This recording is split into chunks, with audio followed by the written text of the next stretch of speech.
What's up, friends? Welcome to episode 218 of Color Magic, your Magic and Gaming podcast, where we talk about all types of issues that affect gamers at and away from their gaming tables and computers. I am your host, Aquan Watson, and for 218 episodes, still got my main man, Brian Allen. How's it going, dude?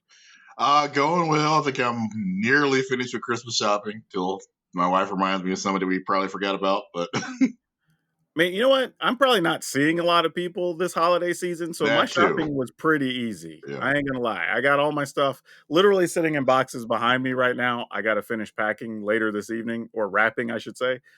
But yeah, I'm pretty much done, I think. One or two things, if I'm out and about and I see something that reminds me of somebody, I might mail them something small, but I'm kind of good to go at this point. You sometimes, like you said, you get lucky and you're like, I'm not going to run into this person for a while. And by the time I run into them, I'll have had a chance to grab something on clearance sale.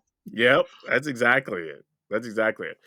Now, I'll give everybody a heads up on this episode. We're going to be probably moving pretty quick because there's a lot of different things we're going to talk about on this one. But before we get into that, like always, want you to check out our sponsor over at coolstuffinc.com. Cool stuff over there. Literally, it's in their name. They have all kinds of nerd things. Doesn't matter if you want Magic, D&D, you want to get some Pokemon stuff. Maybe you want some supplies, you want to buy a gift. Just use code DRAGON when you check out. It'll save you 5%, and they'll keep supporting the show. So go pay them some love over there. And if you want to support us directly, you can go to patreon.com/colormagic. And for just a couple bucks, you can help us keep the lights on. And that helps out a whole lot. And of You course, too can adopt a podcaster for only you can. You can pennies a adopt month. two of them. You can adopt two. Right? Package deal. And you can always go to colorofmtg.com/shop to pick up some tokens, playmats, and other stuff to help us rep the show when you're out and about. But we're going to try something a little bit different format wise today. And we're just going to go into our lead story here and talk about layoffs because those always suck.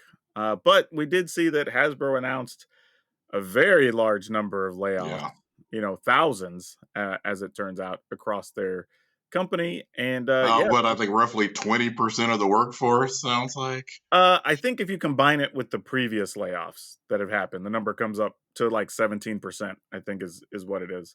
I will say this though, for people to understand, like, don't get me wrong, it's still a big number, but obviously since it's only 17%, of everybody that works there, like Hasbro encompasses a lot of different offices and a lot of different people.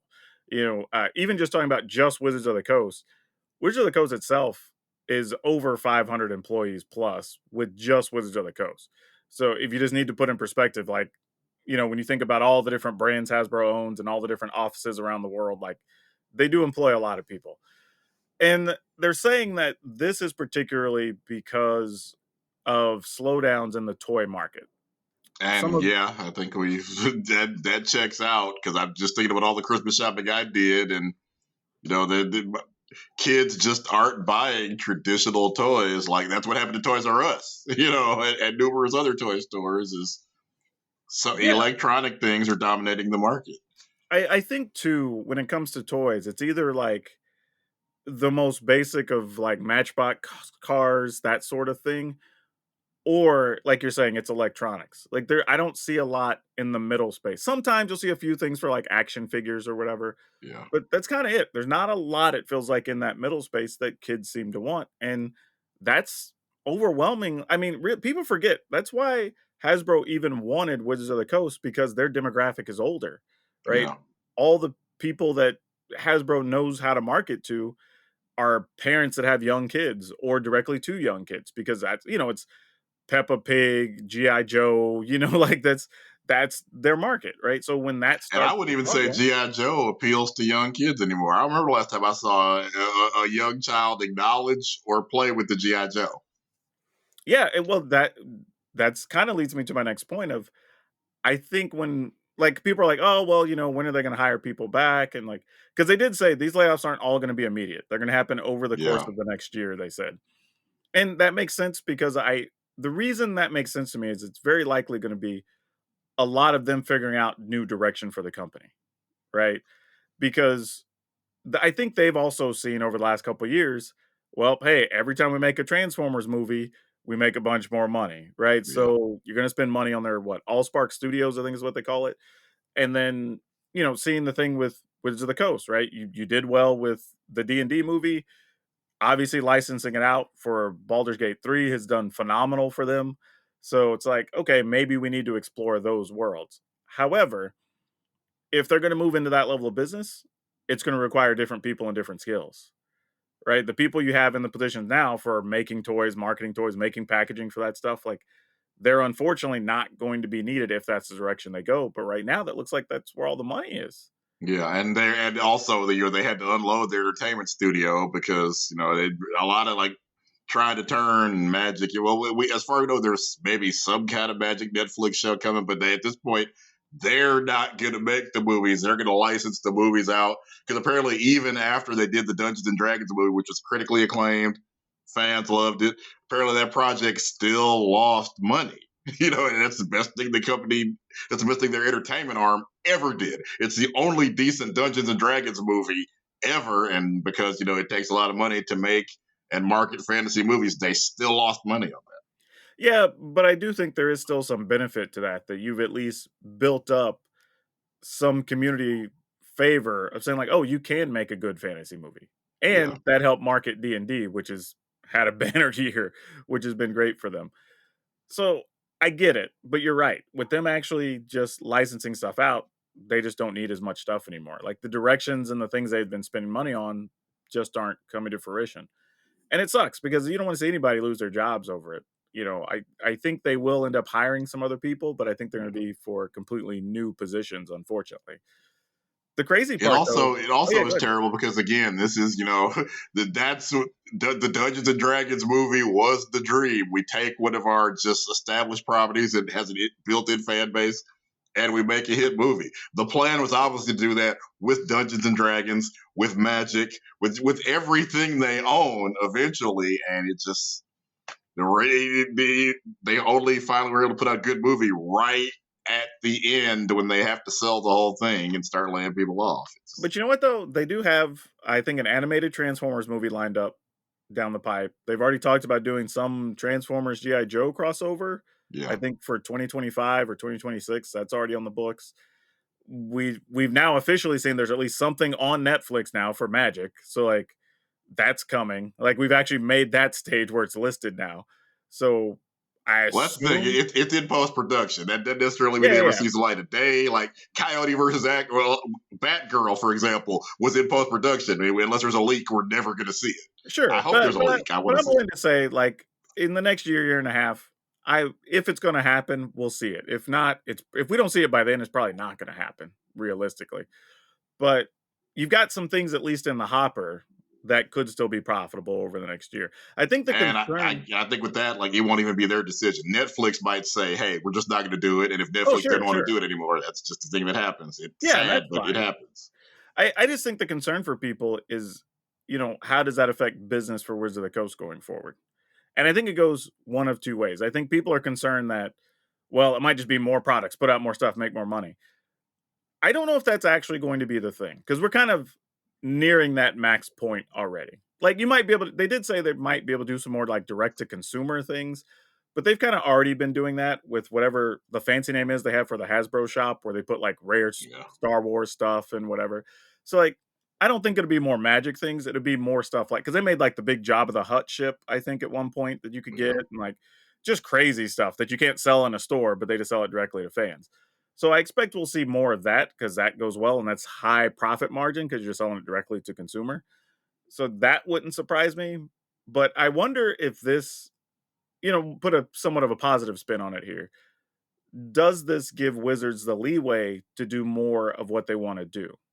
Right? Because you look at the rest of the company and say, like, hey, these toy lines are struggling this, that, and the other, but every time we do something, it turns to gold.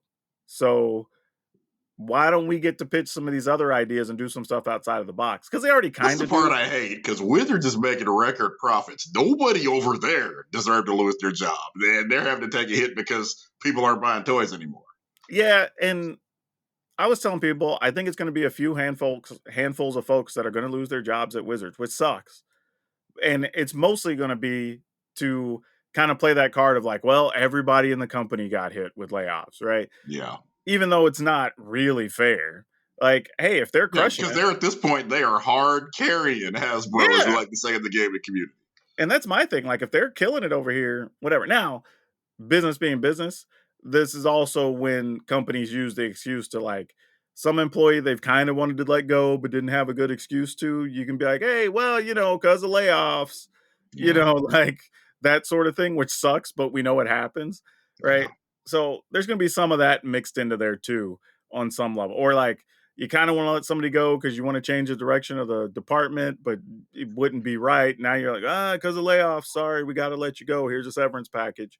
So And there's as gonna always, it's never the CEOs. It's never yeah. executives. It's always Though, rank and file I will employees. say though, if you remember, this is years ago now, but like when Nintendo was struggling with the Wii, their CEO took a pay cut. Yeah. He said straight up, like, "Hey, I'm at the top. I know we're gonna turn this around." So, and I think he took like half or something. He took a real pay cut, to make sure they could still operate, keep all their people. And lo and And behold, Nintendo's back and better than ever. yeah, exactly. So sometimes the dudes get it right, which mildly related. I just saw a story from the dude that's the head of Nvidia, I think it is, with the video cards. Apparently, that dude just lives like normal life. He goes out and eats like street food and hangs with the locals and like does little charity things, just whatever. He's just kind of a guy when he's not in like the business suit doing the presentations, which is Yeah, because actually you got to figure like that's somebody where like if he walked up to me right now, I wouldn't know who he was. He probably, unless he's wearing the 3-piece suit and flanked by his entourage, could probably walk around and a lot of I'm sure he could go get his own groceries. oh yeah. Yeah, So like some CEOs are trying to be, we'll yeah. call it men of the people or whatever, and have some kind of thing, but doesn't happen much with US companies, unfortunately. It's just nature of the beast. So I'm hoping things work out, for all the people that are being released from Words of the Coast. Because again, I'm agree with you. I think it sucks that if you're killing it and you're doing everything you're asked to do and then some, I get trying to be fair to the whole company, but like realistically, it doesn't make sense. No. Same thing back in 2018 or so when I was leaving there and moving to another job. Like there was layoffs coming at that point, and the same thing. Wizard was doing well, so it's like, why would they even get hit at all? It doesn't make any sense. But again, it's the fairness that we're all sharing the pain from this, whatever, give the company whatever speech you want to give. But yeah, Yeah. definitely made some news. But again, people I think jump to the most negative conclusion, and I don't know if that's necessarily the case. Of like, let's just pump out because honestly, we kind of already have the roadmap, right? We already know that Fallout's coming. We already know that Yeah. Marvel's coming. We already like, so we kind of already Do know you all this feel stuff. like I've seen people refer to kind of the Fortniteization of Magic. That is to some extent what this is starting to fit because that's what Fortnite has. It's a pop culture slurry where I think they just announced Peter Griffin as a boss character. It feels like Magic is starting to go where like what license isn't in Magic, and it kind of feels almost bad that that they had to do it this way because well, as we established several podcasts ago, it just doesn't feel like Magic's lore is necessarily a priority. But then, I guess if you can't come up with good lore yourself, you can buy other people's. See what I you got. mean, but I don't but we've said from the beginning, for as much as people want to try to hold on to the Magic lore and make a thing out of it, nobody really cares about it. And when I Well, say nobody, again, that's again, I'm not saying nobody, but you know yeah. what I mean. When you're less than 10%, it effectively starts to become nobody cares about it for the effort that's going to go into it. But how much money have they lost because they couldn't figure that out? Like why did the Magic games fail? No, who are these people? It's not Jace Bellerin, it's Jace Bellerin's cousin. They just they had a story that people were interested in, some of those games might have made some money and maybe we wouldn't be here. Maybe I'm a big like, and I feel that way about all the Baldur's games. Gate, look at Baldur's Gate. Baldur's Gate has incredible narrative and Yeah, just won like 52 Game but Awards. those aren't the same though, because D&D is all about telling a story. Like that's literally the only way for that game to exist, right? Magic Like, could be that. It's just, it's but not happening. again, we did this on an episode already. There's only one game ever that seemed to integrate story well, and that was Legend of the Five Rings, right? Like everybody else, story exists. Most players can't tell you about the stories in their games. Like they can do it a little bit for Yu-Gi-Oh because at least it has a cartoon, Yeah. like, but generally they can't. Like it's just not a priority to gamers, unfortunately. It just never Or has I been. guess to card gamers, because video games, you kind of almost, unless it's a sports game, But you but almost have to again, have. but again, that's the only way you're engaging with that product, right? So the story has to carry you through the product, right? When you're playing Magic, they could basically just be card one, card A, whatever. As long as you have game text effectively, you can play whatever it is and whatever variation you want to do it in, right? It's more about the social interaction and the competition and whatever more than it is of the actual just artwork story, whatever on the cards. But But again, why did they have to go and buy Fallout, Fortnite, insert property here? Because those games have characters that people instantly recognize and connect with. honestly, though, it's also just you did it and it worked, so you're just gonna do more of it, right? You did the Godzilla thing and people liked it, so it's like, okay, well, let's try the next thing, and let's try the next thing, and all these brands are already built up. Let's do it, and Because people keep buying it. again, they've had, especially cases like, let's say, Fortnite, Walking Dead, Magic existed 20 years before those things. Sure, They could have been where these things that there's no logical reason but Jace Miller can't be as popular as Rick Grimes. you aren't gonna get there from just the game. Like you're gonna have to get there through movies, television shows, whatever, and they just never invested in it. Like that's it at the end And of the day. Now that might change in the future because we do have supposedly a magic Netflix thing coming, and we'll see if that's any good. That will change that, obviously, but we'll see, right? We got to wait and get to that point in the future. But let's hop into some soapbox stuff because last week was a little bit of a weird week, and we have a real big thing to talk about.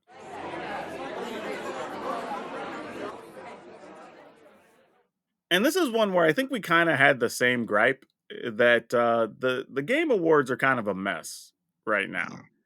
And I don't know. The only thing I can say is when because I didn't watch the whole thing because it was a long presentation, but the bits I I did, did, God help me. hey, good on you.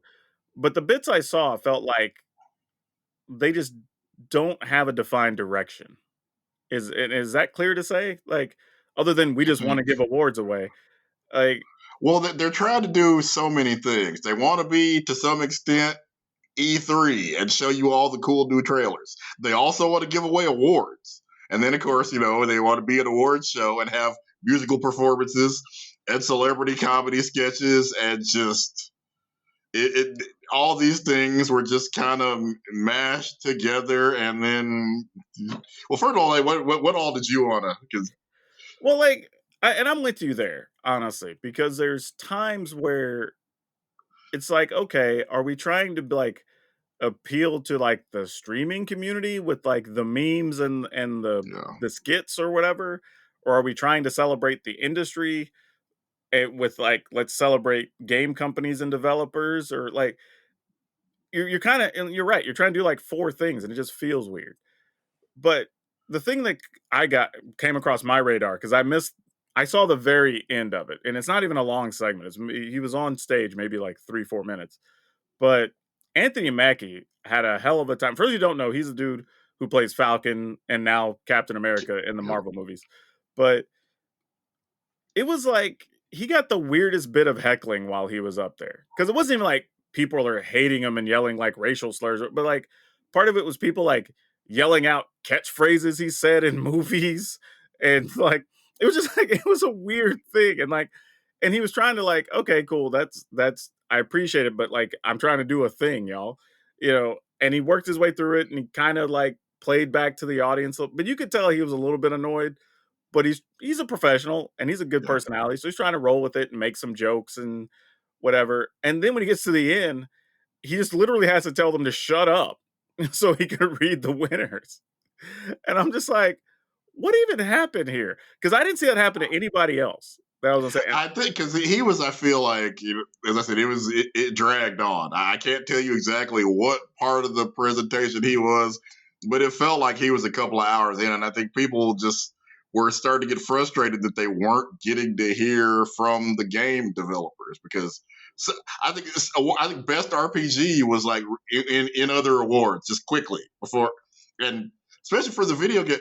RPG is still, I know it probably isn't what it was during Final Fantasy's heyday, back then you would say that was the biggest genre probably by a mile. It's not that anymore, but it still felt like it was too big to, hey, in other awards, best RPG. That's kind of what the whole show was starting to feel like. Hey, what are we here for? Because just the game developers and the people behind the games really didn't get to talk very much.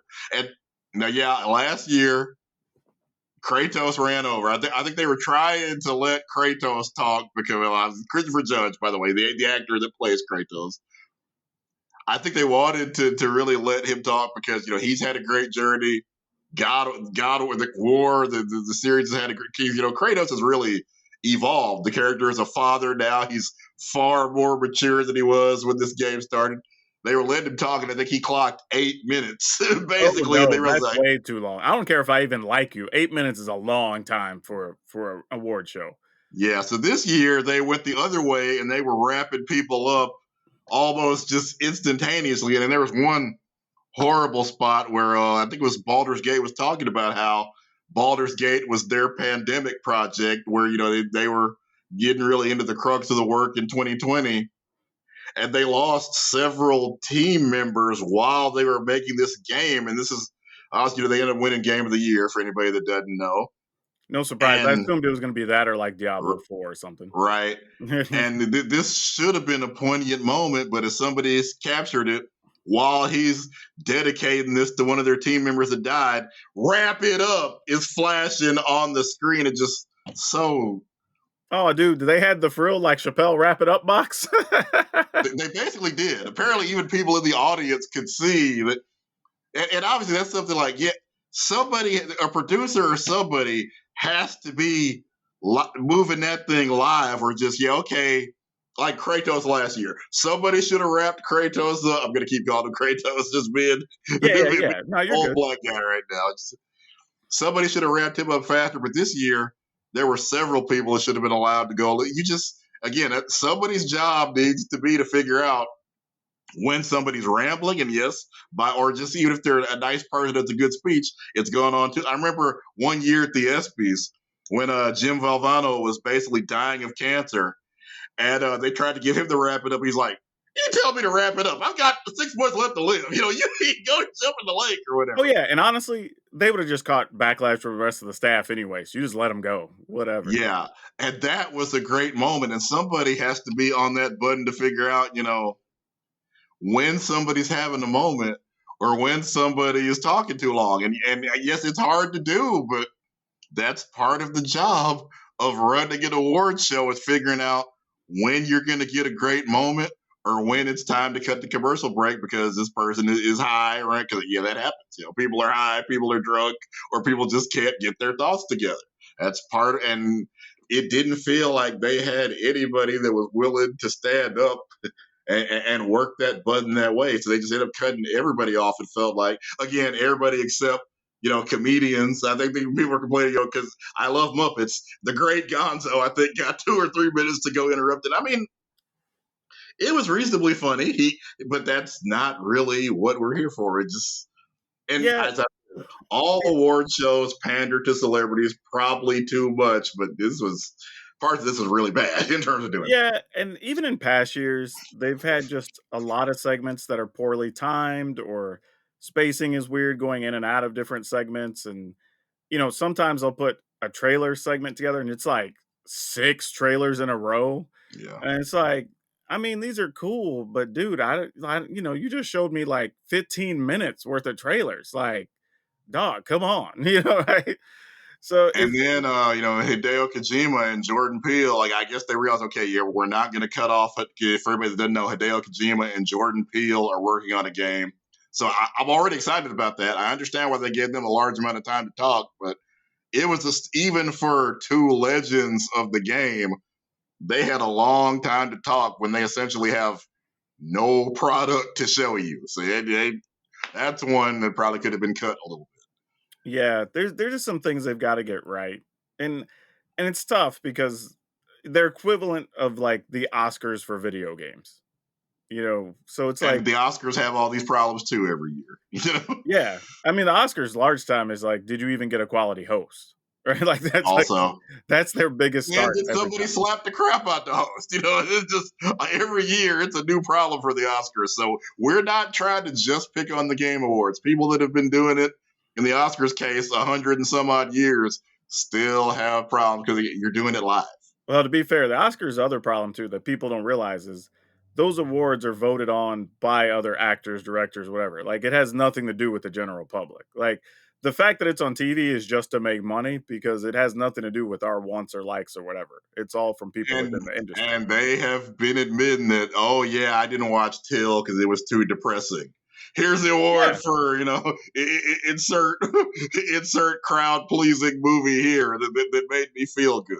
dude, talk to Oscar So White was just what 5 or 6 years ago. dude. There's been full interviews where people have talked about, "Oh, yeah, we had to spend more on an ad campaign to get more of the people in Hollywood to see certain things, or we had to mail copies to certain studios or whatever, like, just to make sure they could get the vote once they knew they were nominated or whatever." So, like, that whole thing is weird. At least the Game Awards, generally, everything that wins or loses, you look at and go, "Yeah, that makes sense."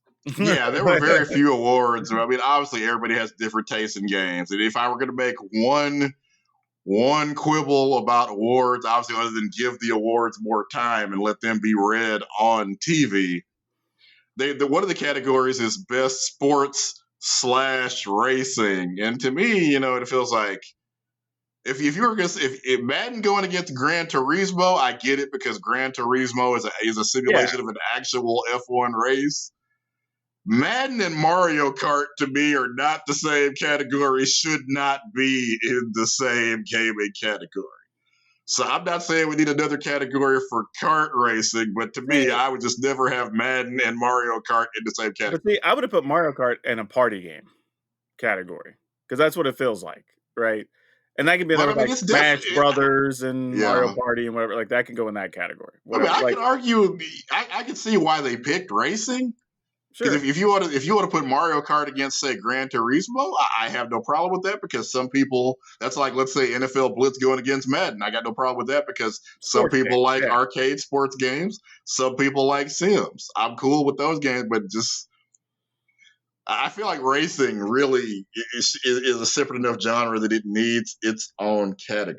Yeah, I and there's also kind of always feel the some there same because I way mean, about because you still get, like, GTA and some of those other games, yeah. like, like, or I also feel the BT, same I should way say. about sim and strategy. To me, Civilization and The Sims, while those are two different game Yeah. genres for me.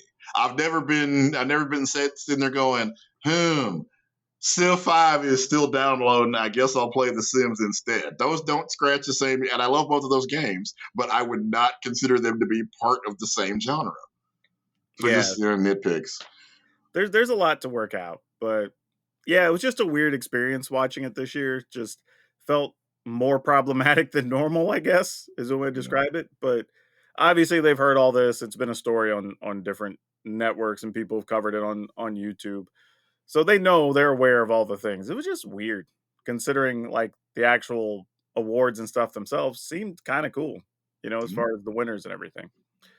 But let's talk about what did we learn because there's 2 very interesting things here that I think a lot of people aren't gonna know about, and they're both equally kinda quirky. So why don't you start because I'm sure this is gonna be a fun magic story. Yeah, this one is just kind of weird. Apparently, a hacker got his hands on a whole, or their whatever robot. Its hands. I don't know who exactly the hacker is, but they siphoned about 25 million in Ethereum, and then as part of their crazy, extremely elaborate laundering scheme, they spent reportedly about 25. I guess most of the 25 million was on high end magic cards. And of course, they still got caught because to spend some part of 25 million in magic cards, you're obviously buying extremely old cards, extremely expensive cards. You're going to set off any number of alarm bells making those transactions. Yeah, it's that's a weird one because to get to 25,000,000, right? Like, even if you're buying only Power 9, like, those are still excessively large numbers. Like, I And mean, to you're make talking sure the transactions, that people would bite, apparently they were paying in some cases 5, 10% more on whatever even the incredibly expensive cards were worth. yeah, and that's already gonna look suspicious to a lot of people, right? Like, I feel like we'll find out some of that was maybe even just bulk buying some other products or whatever, like, just to fill the dollars and move it into Yeah. paper product other than just high-end stuff. But even then, let's say even half of it is strictly just high-end stuff, that's still a lot of cards on at high-end cards. You're still talking 12.5 million. Yeah. And, I mean, even Lotuses, I mean, you gotta have a lot of them to even make 1,000,000. And the You know what I mean? purpose for the purpose for laundering money is you want to do something where people aren't gonna pay attention. You want these transactions to go largely unnoticed, and good luck dropping 25 million into any game's economy and not having people know. If you'd spent 25 million in Fortnite skins, that's gonna set off flags. Honestly, though, realistically, this is one of those things where if the person had just planned it out over the course of, like, 5 to 6 months, they could have went to a handful of different vendors or dealers or even shopped online with some people and just said like, "Hey, I'm interested in building XYZ, right? Or I wanna build a complete Magic collection. I want 4X of everything. But I'm gonna start by saving my money and getting a bunch of, like, power stuff because that's gonna be the hardest and it's gonna increase the most in value." Alright, you have a viable story now. Now you just keep going back to those vendors once every 2 months, 3 months, 4 months, and they're just like, "Hey, I'm gonna pick up these 2 or 3 now. I'm gonna pick up this 1 now," or whatever. Instead of showing like, "Yeah, I want 2 of all these. I want 5 of all I these." want to you're Yeah. the store. I want everything in the Yeah, store. like, that's just gonna look suspicious, right? When you walk in, you're like, And they're "I." going to tell everybody they know, even if they don't think it's suspicious. They're just going to brag, "Hey, yeah, somebody cleaned up my whole display case." Ooh, and then Yeah, everyone's going to talk. And some dude called up to the store and wanted to come visit so he could buy all of our Power 9. Like, I mean, it's probably what happened, right? So he probably yeah, handed over some, like, you know, maybe $1,000,000 to just buy somebody's Power 9 out. Like, you don't think that's gonna be weird to some people? and You know that what they're I going mean? to talk to every other Yeah. shop owner in the area, and those shop owners are going to talk to, and then it's going to be people are going to be talking about it on Magic podcasts. It's just, But again but again, it's gonna, if he'd have bought a set or even bought, like, a few pieces at a time from 8 or 10 different vendors, nobody would have questioned it, right? Literally. Daquan's not wanting you to go out and break bad. By the way, we're not trying to give crime tips. It's just No, I'm saying just it is. saying though, like, this is how criminals get caught, right? They're just greedy. That's how you get caught. Like, that's it at the end of the day. At some point, it catches up with you, and there's no way you're gonna move 25,000,000 that not only that, 25,000,000 that you stole from somebody else, right? And then just think that you're gonna go make $25,000,000 worth of purchases in a very small window of time, and it's not just gonna raise alarm bells.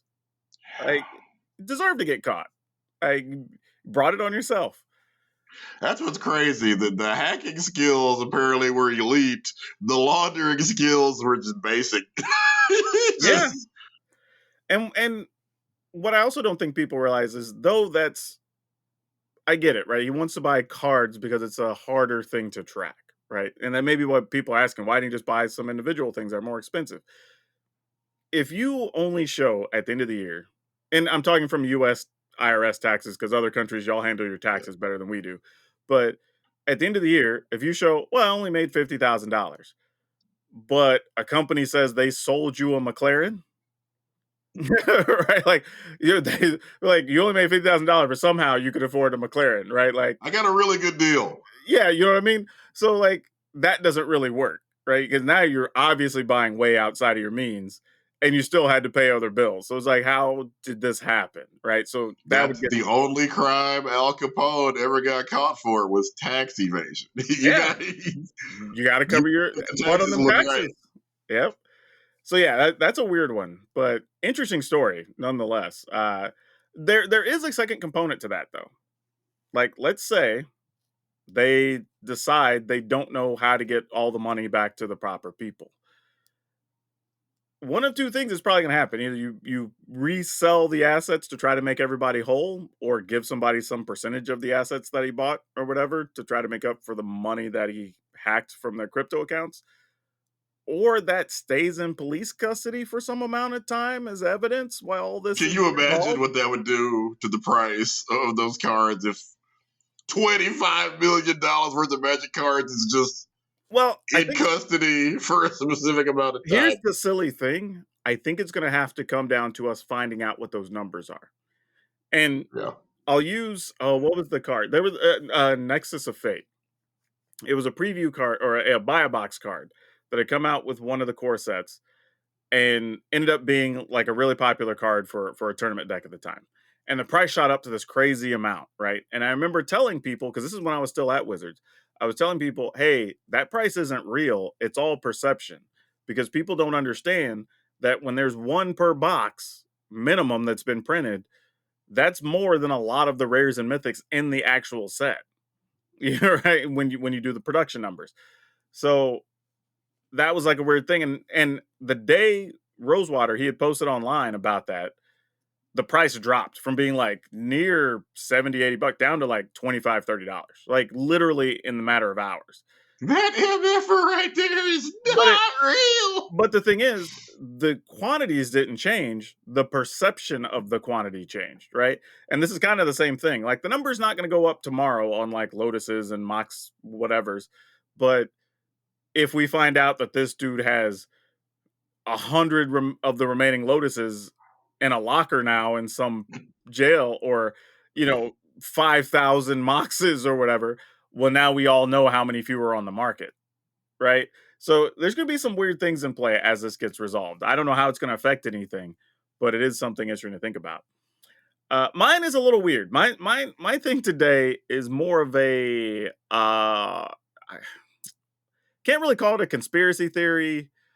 It's not really a cryptid because it's a I don't know how you describe this. Like, but if you've ever been around on the internet, mostly on either gaming or sports things, are the only times I've seen this. But in the comment section, you're getting people saying like, "Oh, well, you should all follow Awaken Beerus because he knows about this type of stuff." Or Awaken Beerus warned us that sports were rigged and he already knew the final scores. Or I don't know why people are wasting time on this because Awaken Beerus already told us who was going to win or whatever. And I'm like, who is this Awaken Beerus, right? Because I've never seen as much stuff as I've covered and watched or whatever. I've never heard of this person, but I've seen this name pop up a couple of times over the last, I don't know if it's been a whole year, but over 6 months. But it seems like it ramped up a little bit the last couple of months. So I'm like, okay, I'm going to go on a deep dive in this rabbit hole and see who this Awakened Beers person is. So I literally start checking all the different social media platforms. So I'm looking on Twitter, Instagram, Facebook, whatever.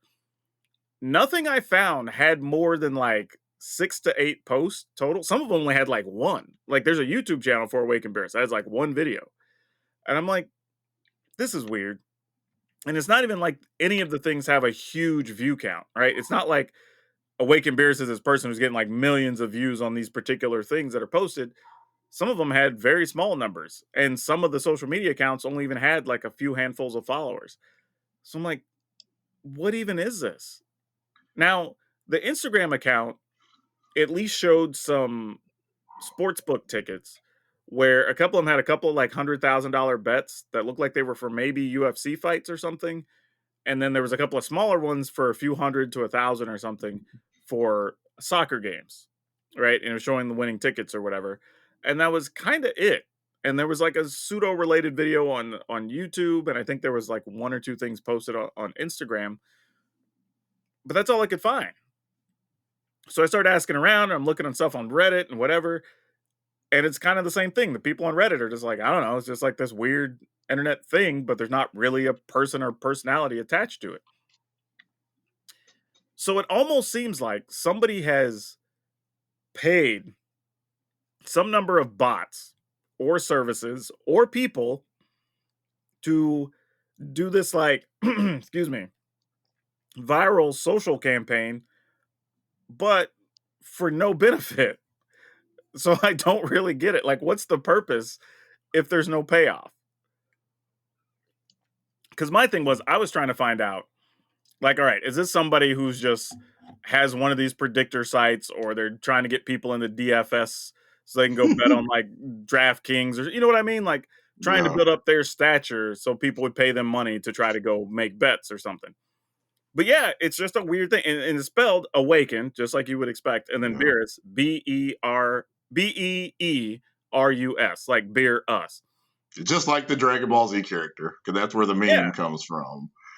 but yeah, just awaken Beerus. That's the username, or well, the character name. I don't know what we even call it. It's not a person. There's not a thing. But yeah, it's a weird thing. It's becoming internet culture to the point that I'm starting to think that some people are just posting things to be part of the Awaken Beerus thing, Exactly. even though they don't even know what Awaken Beerus is. They Like, just did you see the Zapota thing that started trending on TikTok a few months ago? no. Somebody made, I think it was a musician, made up a fake horror movie to promote their music account, and it worked. People just for about 2 or 3 weeks, all anybody was talking about on social media was, "You look just like that girl from that movie, Zapota," and people had agreed on these. Oh yeah, remember the chainsaw scene? And it was all fake, man. So there were two kinds of people that are either in on the joke or people literally going and searching, what is Zapotha and why have I never heard of it before now? Interesting, So, because I'd seen where they'd started programming bots to have conversations with each other. So, because I man, because I've even seen that on my own YouTube stuff where once I realized it, I let it run for a bit, and it was like, "Oh, this bot's commenting on that bot," and they're just, like, replying to each other throughout the thread, which is so crazy. But, yeah. Skynet is self aware, people. Yeah, that's where we are now, so it's a very weird thing, but since we're running a little long like I expected, let's go ahead and hop into some of these topics. Yeah, this first one's one we could agree with, even being guys, but Black Girl Gamers on their, Twitter feed has started a conversation to raise awareness for game companies to add different skin tones. Because their argument was like, "Hey, we keep seeing you trying to include black Yeah. women in your games, but they kinda all look the same." You mean black people have more than two skin tones? What? Bruh, we make jokes about light skin and dark skinned black people. So I mean, we know there's different tones. So Right? like why do they Within the all look same the same? family. There's Oh, about sure. three different skin tones in the people in this house. Oh, bro, Like me my immediate family. oh yeah, me and my family are all different tones. Yeah. Like everybody. So But that yeah, video games are sadly really uniform about that. yeah, and not just I mean, blacks, Hispanics, Native Americans, whatever, we come in different tones, right?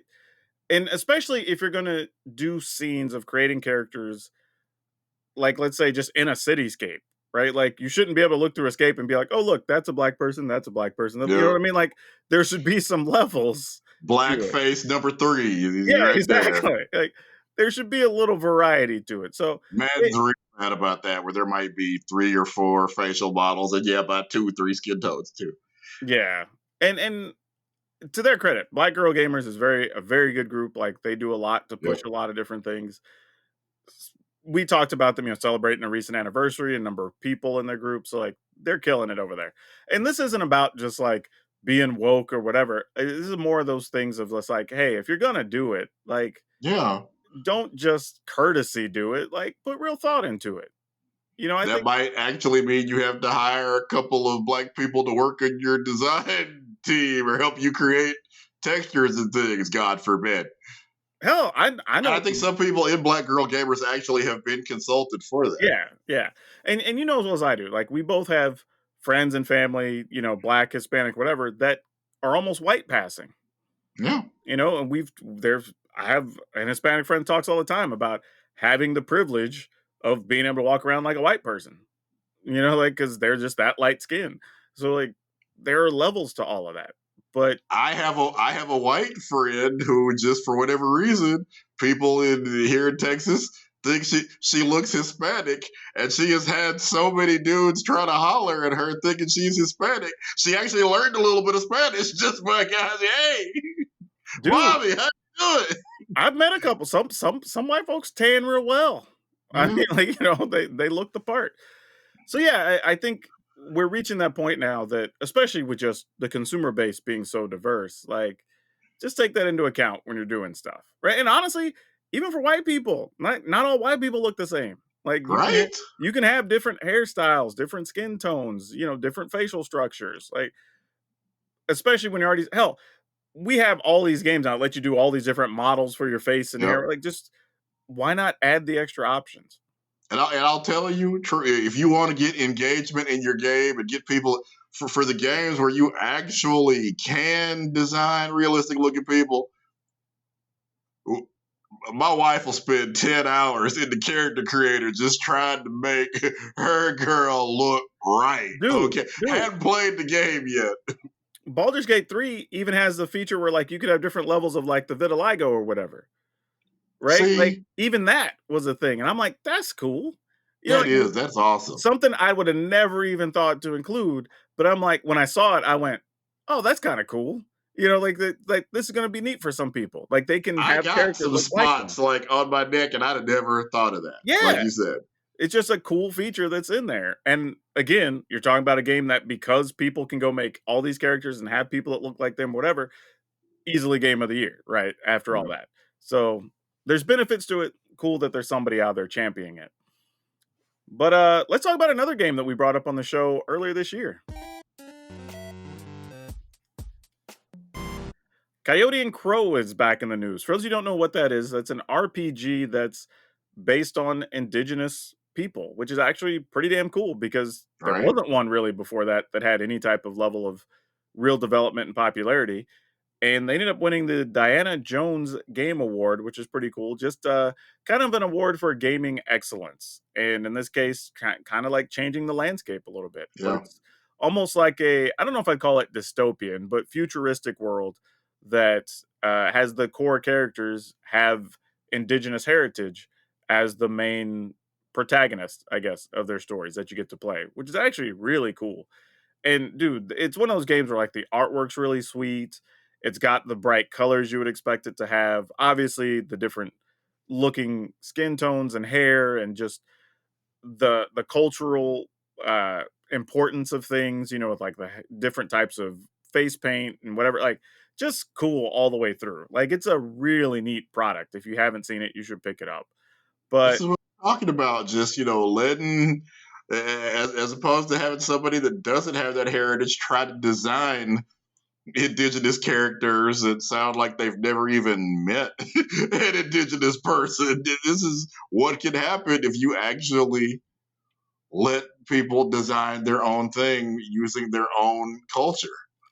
yeah, and also, I think one of the things, because this has come up on our show before, where people are like, "Well, I don't know if I'm the target audience or not." Like, I don't think this is about, in the case of Coyote and Crow or our show, isn't about having a target audience. It's about just having something where people can experience that from people of that background, right? Yeah. Like, so maybe you've been curious about learning more of that culture or that heritage or whatever. It's like, okay, cool. Now they have an RPG with a bunch of the stuff fleshed out, so you can go play it, and maybe you'll learn something afterwards from messing around with it. Like, but it's not just for colored people to go buy or indigenous people to go buy. Like everybody can buy it and play it. It's Yeah. just having representation on the shelf. The same way that like if we go buy a game that's got white people in it, doesn't mean like black Right? people can't play it. It's just Yeah. a different perspective. I've played, I think, every Spider-Man game they've put out, and he just became black here in the past, 9, 10 years. Yeah, I played 50 Peter Parker games before this, and I loved most of them. for sure. But again, even with Spider-Man, that's at least one of the things that what's his name? Stan Lee talked about, right? Is he wanted Spider-Man to be masked so everybody could feel like they could be Spider-Man. Yep. Which is such a really like poignant thing to say back when Right. Spider-Man was being created. Yep. That just resume says, I want a full mask because I Yep. want people to be able to see themselves as Spider-Man. Like, And then that becomes a part of, Miles' speech on it. Anyone can wear the mask. You can wear the mask. yeah, but think about that. Even back then, he knew the like cultural climate on racism and whatever, Yep.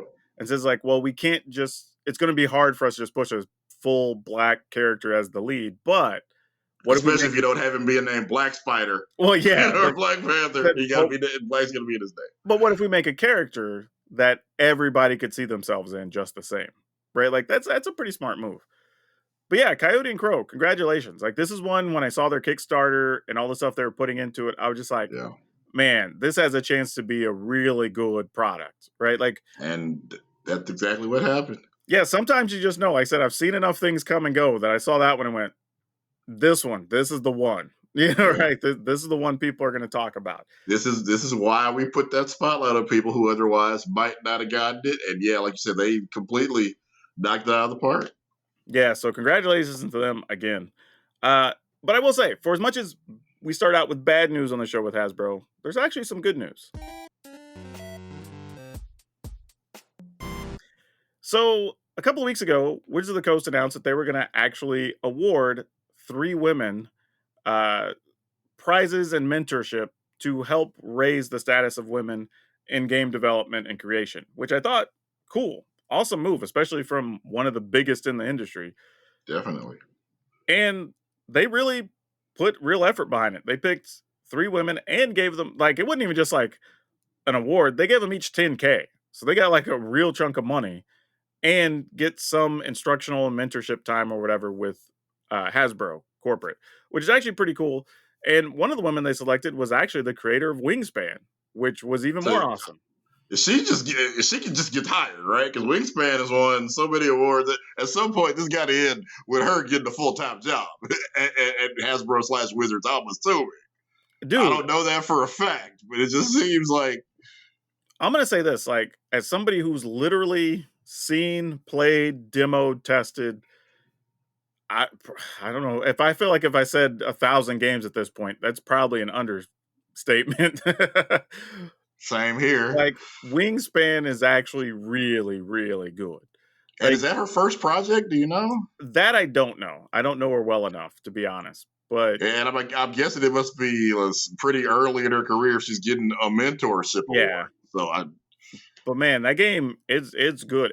It plays quick, it plays differently than a lot of other games, educational as it teaches you a lot about different birds and, food systems or whatever among animals, like, all kinds of stuff, like and it's just colorful, the artwork's good, like, it's literally one of those games I played, and after the first time, I went, "Man, there's not even a lot to critique on this game." Like, I don't even know if right? I'd wanna change much of anything. There's some small nuances about how, like, the turn flows maybe, but that's, like, super nitpicky. Yeah. Like, And again, we're two people that professionally criticize things. So if there's nothing that we want to change, you yeah, know, it's a real good game. So it's cool you that did that thing. it's very cool she got acknowledged because it's like, "Hey, you're out here doing some things. You've created one of the best games of the last board games of the last, like, 5 years. Like, Easily. you deserve to be recognized and like, hey, let's give you some tips and some instruction, maybe helps you get to your next level." And you're right. It may even a lot of times companies do stuff like this because it does help them find future employees. Here we are talking about them having to do layoffs, change the direction of the company, whatever. They might reach out to somebody like that and say, hey, obviously you've got an eye for it. Maybe they bring her in, talk to her about some things and say, hey, we have this other creative idea. We'd love to have you lead it. You know? Yep. So who knows? Maybe it's an opportunity for her. But I thought that was really cool for them to just acknowledge that, like, hey, we don't because we talk about all the time in the Yep. STEM world, we don't have enough women, right? That's just a known thing. But also in gaming, we don't have a lot of women, especially in lead positions. Yeah. So for them to reach out, say, hey, we're gonna give you some money just because, like, you've earned this part, and we're gonna give you some extra skills and instruction to help you get to whatever level you're trying to get to. Like, that's pretty cool, and I don't know if this Like is gonna we've be a talked about, it can yeah. be intimidating just even for a woman to go into a gaming store because I've heard so many stories where a woman will go into a store and it's the same clique sitting in the corner. Maybe somebody says hi to her, maybe they don't. It's just zeroing. So it can be very intimidating and very hard to even begin to get into the space. Oh, for sure, for sure. One thing I would say, though, is I don't know if this is gonna be yearly, but I hope that it is. Yeah. Because, other than, like, scheduling the time, which can, believe it or not, be difficult sometimes, to when you if and I don't know if this is all done on Zoom or if they're flying them in or whatever, I don't know the details on that. But other than scheduling the time between them and the company or whoever's gonna be their mentor or whatever, the prize money is nothing for them. you're giving away $30,000. Like that's not even a rounding error for Hasbro, Right. but it still means something to the women. Like it's 10K is still 10K, Yeah. but to the company, whatever. So I hope they do continue to do this because this is a very important effort. I think if we're trying to get more women into gaming and game development. But that brings us to the dinner table, and I don't know how we want to go about this as a conversation. Oh, those are the best. We're like, Yeah, when we start talking about that, how do we want to approach this? yeah, How we- because here's the thing. There has been a history, a long history of players showing up to events, tournaments, whatever, with questionable attire. Like there was a stretch where we even had judges just tell people, "Hey, you have to turn your shirt inside out or whatever because it has some dumb phrase on it," or you know, or basically naked anime woman or yeah, something. play mats with the anime boob girls with like barely a string bikini or whatever covering the nips, right?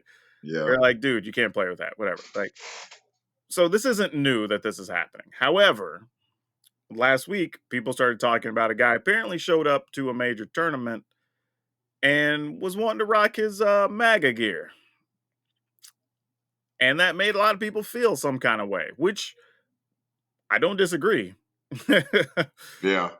And I think as we talked about before the show, if you wear that hat, you're expecting, or this is what you gotta expect a reaction. That's Here's not something that's gonna go unchallenged. okay. Let me at least set it this way: that if that same person had walked in wearing a hat with a Nazi logo, then I think that would have warranted immediate action, right? Yeah. Because we all know what Nazis represent.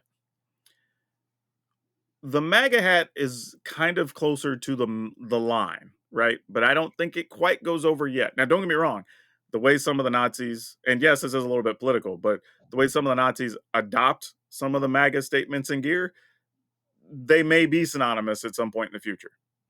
But Currently, as for right now, currently this they are is not by the this letter is of the the law. main this is the mainstream view of one of the Yeah, two major political parties in the United yeah. States. So as of now, they are not. So I don't think the judges or organizers are required to have that person change or remove that gear. Now, that doesn't mean that me as a patron would not have some real opinions about the person wearing it. Just being real, Yeah. and I'm sure that person felt the same way if I had some, I don't know.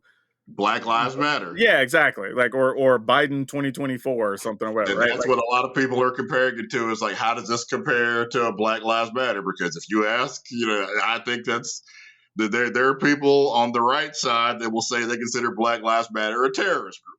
yeah, Well, that's then again, not me. That's what some people on the right with. And by the same token, there are plenty of people on the left who will say that the MAGA hat and the Nazis and the swastika are completely synonymous, and that's stuff that now hasn't really been hashed out at Wizards of the Coast per se. What is it? I guess what do you know? What is the letter of the policy on changing offensive material? How do they no, go you about? literally just walk up to them and tell them to change it. If they don't get to participate. That's it. But I'm saying, like, how do they pick what's considered offensive?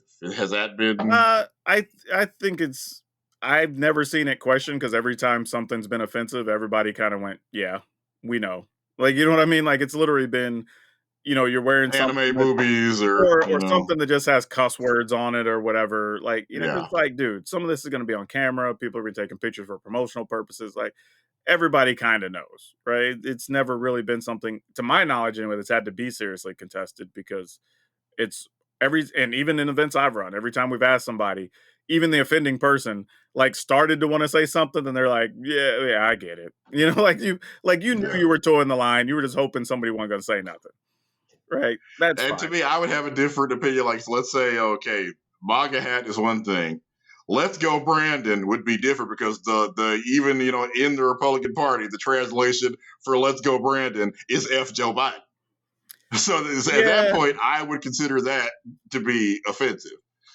And it's also weird too, just the climate of everything makes it kinda awkward, you know? Yeah, So, like but I get where people were bothered. I get why people would say, "Hey, I don't wanna participate if this person's in the event." Like, nothing wrong with any of that. Like, I totally get it. yeah, But I think it says a lot more about the person wearing it because you are doing it specifically likely to incite an emotion, right?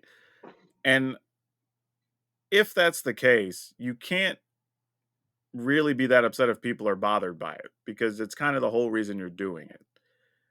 And I think that's the weird thing to bring that into that space of a gaming event, of a tournament. Like, that's not really the vibe you want to be giving off.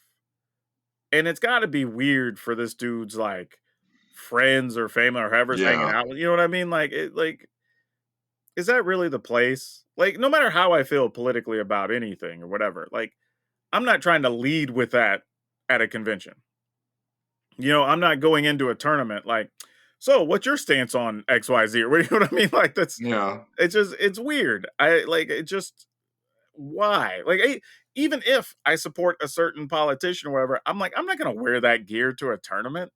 Like, why? Like, what are we achieving by doing like what are other than again, Well, would you wear a Black Lives Matter shirt to a tournament?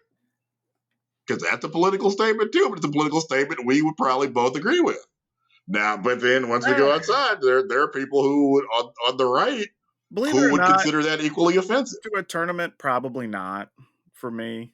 I probably See, wouldn't. I'll be honest, I haven't, but I would. That's not been any kind of conscious choice that I've made to Yeah, not do it. That's just I've never reached for it on tournament day. think about it like this on a lighter note. Like, there's some places and things I do where I will not wear my Dallas Cowboys gear. Right? You know That's what I mean? interesting. Like I know if I'm gonna go, like I'm like let's say when I was going to PAX Unplugged, which is in Philadelphia, Oh well, yeah, I I can did see not that. pack any of my Dallas Cowboys jackets or gears or hoodie, right? So because like I just didn't even want to have those conversations, right? I didn't even want to bother with it, whatever. Like it wasn't the time or the place. Now, if I'm just hanging out with some friends who happen to live there, well, okay, cool. Then we can do it and whatever. We have that conversation, whatever. But like a I'm a place, Saints fan, and for the most part, for most of our history, we've been terrible. People don't care. yeah, I was about to I can say wear the like you can Saints wear. jersey everywhere, and That is nobody. true. There's a handful of teams you can just like for a long time. If you were like a Bengals fan, like nobody cared. Right? Like we just felt bad for you. We just buy you a drink because you Yeah, came into yeah. the bar. I might get negative feedback in Atlanta. That's probably the only place where there'd be any pushback. Yeah. But yeah, Anywhere else, that is a thing though. Like I have considered that when I've traveled. Like, do I want to bring and that's this shirt understandable here, because whatever? So Philly fan will punch you in the face. That's the thing that has dude, I happened, told you, I saw Philly fans TP a kid in a wheelchair. Like they right? give no f's about nothing. Like for real. Yeah. But like I said, that's kind of in that same vein without being political. Of And now that I think about it, I mean, I have more political stuff. I guess maybe subconsciously, I just always reach for the the Marvel Comics shirt before I go to a tournament. So I guess I've maybe censored myself without realizing I censored myself because I don't think I ever have worn anything that'd be politically. yeah, but again, if you're just wearing yourself, you're going out shopping, you're going to a barbecue, hanging out with some people, like cool. I'd probably wear it, not even think anything of it. Like if I'm running errands around town, like I'm effectively in Seahawks country. But like if I'm Yeah. just running to the store, I'll grab one of my jackets that has a Dallas Cowboy star on it or whatever, not even care. But if I'm going to something that's going to be Seahawks centric, it'd be kind of weird. Like, you know what I mean? Like just I'd be walking in starting on a negative front, right? Like, why even do that to yourself? So it's sort You of the got to way earn credits. You got to I earn guess credits so, back right? just to come through the door. Right? But that's kind of the way I viewed this, though, right? You're walking into a space that you know is just going to be causing tension with that, right? Like sure, I get it. You believe in it. Yeah, I'm a supporter of the Dallas Cowboys or whatever. But like, if you that's what you want, then cool. You know damn well what you're doing going into it, right? Now, if the player is doing this because he's trying to get under people's skin or whatever, like That says more about you as a player and as a person if you feel you need to do that. But from a competitive standpoint, while I disagree with the statement the hat makes, I also kind of go, some people always looking for a competitive advantage, however it comes. I don't agree with it, but I get it. So you think this is going to reach a point where Wizards are going to have to say something about political statements on shirts or hats, or Uh, it could eventually get to that point. because I would assume the statement will be just no political slogans, because you can't do it to Yeah, one side, yeah, not yeah. do it to the other No, side. and that would be the right play, honestly, of just saying like, "Hey, no political statements," right? And then we'll have to have the conversation eventually of like what borders on a political statement, right? Like if somebody were to come in with, I'm trying to think of an example off the cuff here, but Climate change is real yeah, would something like be that, or political statement. I'm even less obvious than that. Let's say somebody comes in with something, I don't know what the design would be, but it has an obvious rainbow on it, and the thing or company is a supporter of the LGBT community, right? Like the shirt itself isn't a political statement. It's just a thing that happens to be representative of a company in a I rainbow mean, pattern. it technically is, because believing believing that people have the But right to but gay marriage is a political but stance. then that would It to become the me, it question. shouldn't be controversial, but to some people, it But is. here's the thing though, right? So if we do a logo of our playmat, right? We put it on there, but it's in a rainbow pattern, does that become a political statement? That's I see. See, I that's wouldn't what I'm envy the saying. person at Wizards that has to make that decision, That's but what I'm we saying. may get to that point. That's where it becomes a tough thing of like, what is a true political statement, right? Does it say like it has to mention a party, a person? Does it have to be a slogan that a political group uses? Something like that, more than just the iconography even being it, right? Because like at that point, if you have the elephant or the donkey on a thing, is that too much for you to be able to wear or not, or have that button or pin on or whatever, right? So like it's a weird thing, and eventually we probably will get to that point at some point if this keeps up. But it Well, is one of the best ways I saw somebody get around this was, okay, it's election time. And obviously, as like, let's say, a city employee, you're not supposed to endorse anybody. So happened one of the candidates for mayor, his name was Green, and that's who a lot of the city employees wanted to win. So everybody just started wearing shirts and stuff that said "Go Green." But it wasn't designed for him. It was "Go Green" in terms of recycle everything. But just all of a sudden, the city employees started showing up and I mean, people were ticked because it was obvious what was happening, but it wasn't for his campaign officially. It was just, hey, go green. It's important. Yeah, see, and then that's the Mm, tough part. Until you know that that statement is adopted by a person or a party, it's not a political statement, yeah. right? So And they ran that through the election. I did a story on it, and again, nobody could prove what they were doing, even though we kind of all knew what they were doing. see, that's what I'm talking about. Like there will be things like that that you have to kind of figure out. And it's like all things in life. Like we until it becomes an issue, you haven't had to explore it yet to understand what that Yeah, is. But and it may become nothing. This may be a moment in time where one or two people do it because they think they're going to be something, and then it becomes nothing and whatever, which is the hope. But yeah, I don't know. I'd be interested to know what that person's mindset even is. Not even to just like pick them apart, but just like what was your reasoning for even really wanting to do it other than just incite negativity, right? Because that can't be good for you for making friends or getting invited to other things or getting other top players to work with you. You know what I mean? Like there's a lot of yeah. negativity that's likely to come from it. So like And in what was some cases, it's not even that they disagree with you politically. They just don't want to go have people, having long. They don't want to have this discussion yeah. every time they sit down to play match. And that's what I'm They saying. might Like agree with you politically, but they just don't want that to be what's going on at their magic table. that's why It's I'd get want to distract know. from their mission. That's why I'd want to know though. Like what was your hope or intention from wearing that versus all of these other things. Because, if the person believes enough in their conviction of whatever this was going to bring, then like, hey, more power to you. But are you even aware, right, of all these things that come with that as well? But And yeah. as you said, I don't know how you could not be aware that's a controversial political statement. Oh, I don't think it's that, but I'm saying like maybe they don't understand all the implications that follow from that, right? Like I'm saying, like even just hey, you're trying to qualify for a thing, but other top players or companies or wherever can be like, yeah, we're not working with you or sponsoring you, regardless, because we know that you're willing to create this type of negativity, regardless of whether we agree with your statement or not. You don't have the social awareness that we want to work with or support, right? And I don't think people think to that next level sometimes. And that was the stuff I want to talk to that type of person about. Of like, hey, despite how you feel about politics, are you aware of all these other things that you're possibly costing yourself? Because a lot of people aren't, sadly, and they just don't know any better. They don't know to even think that that's a thing, you know.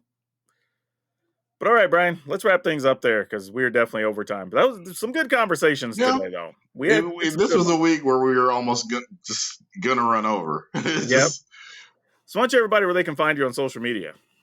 all right. I am Brian Sonic, still on Twitter or X or whatever it's called, and Instagram. Yeah, I'm pretty much on all the social platforms as Power Dragon, POWRDRAGN. And man, keep a lookout. We got a lot of stuff still coming down the pipe. If you're listening and you don't catch another episode, happy holidays. Otherwise, wherever you're watching or listening, good morning, good afternoon, good evening, and good night. Please remember to take care of yourselves and your family. Remember to be awesome, and most importantly, be awesome to each other.